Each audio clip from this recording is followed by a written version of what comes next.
नमस्कार भक्तांनो, तुमचं सगळ्यांचं मनापासून स्वागत आहे तुमच्या चॅनलमध्ये। तुम्हा सर्वांना सर्वात आधी श्री स्वामी समर्थ। ही दिवाळी तुमच्या आयुष्यामध्ये धन धान्य समृद्धी आरोग्य लक्ष्मी मातेचा अखंड आशीर्वाद तुमच्यावरती राहू द्या। तर हीच आई लक्ष्मी चरणी आणि स्वामी समर्था चरणी प्रार्थना आहे। तर चला व्हिडिओला सुरुवात करूया।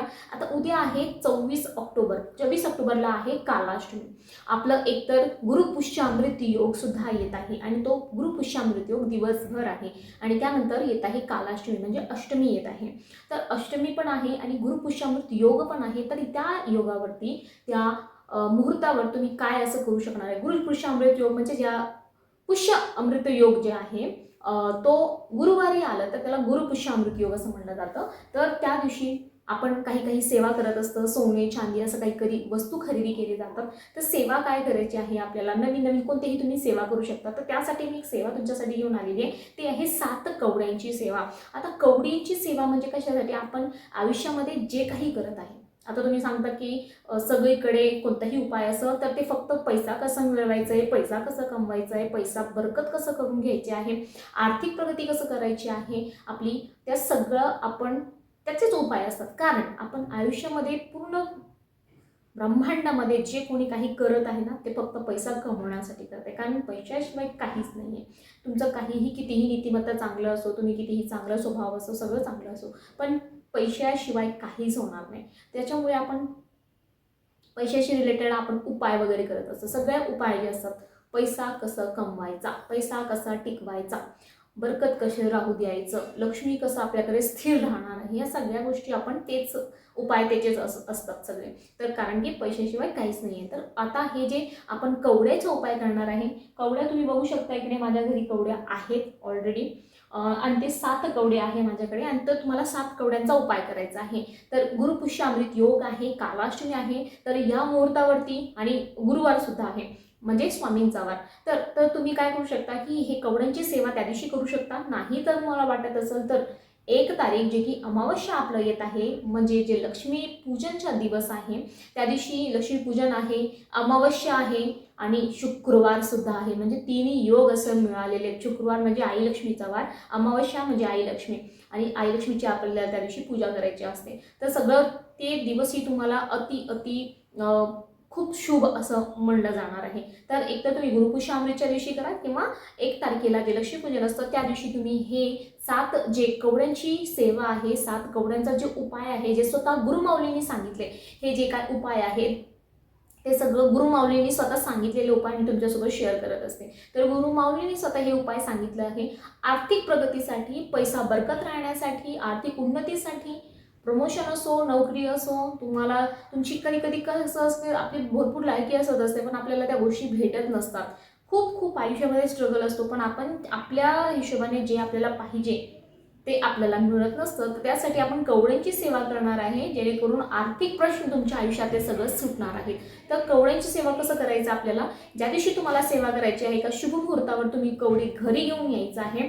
तर तुम्ही जसं मी सांगितलं, तुम्हाला उद्या गुरुपुष्यामृत योग तुम्ही जर करायचं असेल तर तेही चालणार। अष्टमी कालाष्टमी पण आहे आणि गुरुपुष्यामृत योग पण आहे, तर तुम्ही त्या दिवशी सुद्धा करू शकता आणि 1 तारखेला म्हणजे जे लक्ष्मीपूजन आहे त्या दिवशी सुद्धा हा उपाय करू शकता। तर ज्या दिवशी तुम्हाला उपाय करायचा आहे, शुभ मुहूर्त बघून आपल्याला ते कवड्या आणायचे आहे, 7 कवड्या आणायचे। तुम्ही त्यात पांढऱ्या कवड्या मिळतील, पांढऱ्या नाहीतर पिवळ्या कवड्या, तेही पांढऱ्यापेक्षा पिवळ्या कवड्या चांगल्या असतात। तर तुम्हाला पिवळे भेटले तर तुम्ही पिवळ्या कवडी घेऊन या, नाहीतर पांढरे कवडीही चालणार, काही हरकत नाही। तर तुम्ही गुरुवारी आणा किंवा 1 तारखेला आणा, ते शुभ मुहूर्तावरती घेऊन यायचं आहे। म्हणजे एखादा कार्याला आपण शुभ मुहूर्त बघून आपण त्याचा सुरुवात केलेली आहे। तर कवडी घेऊन यायचं आहे। त्यानंतर आपल्याला काय करायचं आहे, जर ते पांढऱ्या कवड्या असतील तर काय, पांढऱ्या कवड्या तुम्ही जर आणले असतील, तुम्हाला पिवळ्या नाही भेटले, पांढऱ्या कवड्या जर आणले असतील तर घरी आणून त्यांना स्वच्छ धुवून घ्यायचं आहे। त्यानंतर आणि त्याच्यामध्ये हळद आणि केसर टाकून त्या कवडे जे आहेत पांढऱ्या त्यांना पिवळे करून घ्यायचं आहे, केसर आणि हळद टाकून। आणि त्यानंतर थोडंसं त्याला सुकू द्यायचं आणि त्या कवड्यावरती आपल्याला 11 माळ स्वामी समर्थ मंत्र याचा सेवा करायचा आहे। 1 माळ आपल्याला लक्ष्मी गायत्री मंत्र म्हणायचा आहे, 1 माळ आपल्याला विष्णू गायत्री मंत्र म्हणायचा आहे, 16 वेळा आपल्याला श्री सूक्त म्हणायचं आहे आणि 1 वेळा व्यंकटेश स्तोत्र म्हणायचं आहे. या सगळ्या सेवा त्यावरती करून घेऊ शकता. तुम्हाला एक्स्ट्रा असं वाटत असेल तुम्ही दुर्गा स्तोत्र आहे, महाकाली कवच आहे, कारण जेवढी जास्त त्यावरती सेवा तुम्ही करणार आहे तेवढी जास्त ते पॉवरफुल होणार आहे. त्यामुळे ह्या सगळ्या सेवा त्याच्यावरती करायचं आहे. आणि जेव्हा तुमची पूजा झाली तर त्यानंतर तुम्ही काय करू शकता की हे जे कवडे आहेत ते एका पिवळ्या कपड्यामध्ये आपल्याला बांधून आपल्या मंदिरामध्ये तुम्ही ठेवू शकता किंवा तिजोरीमध्ये सुद्धा तुम्ही ठेवू शकता. हे कवड्या पिवळ्याच कपड्यामध्ये आपल्याला पिवळ्या दोऱ्याने, पिवळा कपडा आणि पिवळा दोरा मध्ये ह्याला पॅक करायचं आहे, म्हणजे पिवळ्या कपड्यामध्ये गुंडाळायचं आहे, पिवळ्या दोऱ्याने बांधायचा आणि तो तिजोरीमध्ये तुम्ही ठेवू शकता.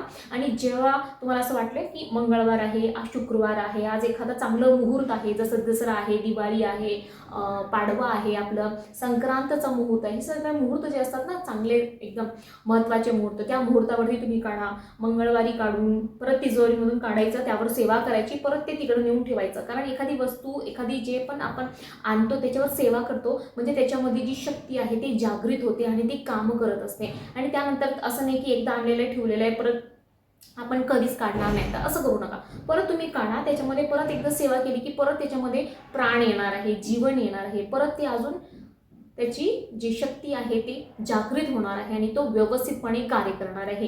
तुम्ही हे सेवा गुरुपुष्यामृत योग त्याही दिवशी करू शकता. 1 तारखेला अमावस्याच्या दिवशी सुद्धा तुम्ही करू शकता. अमावस्याच्या दिवशी तुम्ही जेव्हा लक्ष्मीची पूजा करणार आहे त्या लक्ष्मीच्या पूजनमध्ये तुम्ही हा कवडे ठेवा, त्यावरती वेगळीच सेवा करा आणि लक्ष्मीपूजन झालं की दुसऱ्या दिवशी तुम्ही काय करू शकता ते तिजोरीमध्ये काढून ठेवू शकता.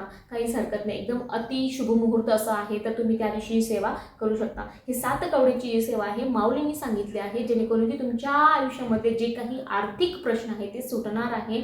भरेल लक्ष्मी टिकत नाही आहे, बरकत होत नाही आहे, पैसाच अजिबात टिकत नाही, खूप सगळं करतं पण महिन्याच्या आधीच पैसे संपून जातात, नोकरी लागत नाही आहे, स्वतःचं घर होत नाही आहे, आर्थिक बाबीशी जे काही रिलेटेड प्रॉब्लेम्स आहेत तुमच्या आयुष्यामध्ये सगळे सगळे सगळे सुटणार आहे.